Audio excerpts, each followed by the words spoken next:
প্রিয় এইচএসসি 24, তোমরা যারা বরিশাল বোর্ড থেকে এইচএসসি পরীক্ষা দিয়েছ পদার্থবিজ্ঞান প্রথম পত্র, তাদের প্রশ্নের সমাধান আমাদের হাতে আছে। তো মিলিয়ে নাও। দেখো, প্রথম প্রশ্নের উত্তর খ, 2-এর খ, 3-এর ঘ, 4-এর খ, 5-এর গ, 6-এর খ, 7-এর গ, 8-এর ক, 9-এর গ, 10-এর ঘ, 11-এর খ, 12-এর ঘ। তো তোমরা এই অংশটা স্ক্রিনশট নিয়ে নাও যদি না মিলিয়ে থাকো।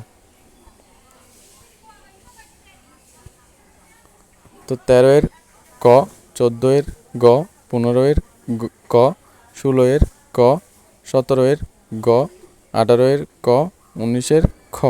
এই অংশটা স্ক্রিনশট নিতে পারো। দেখে 20-এর ঘ, 21-এর গ, 22-এর ক, 23-এর ঘ, 24-এর ঘ, 25-এর ক। তো ধন্যবাদ সবাইকে, আর আমাদের চ্যানেলটাকে অবশ্যই সাবস্ক্রাইব করে রাখবে।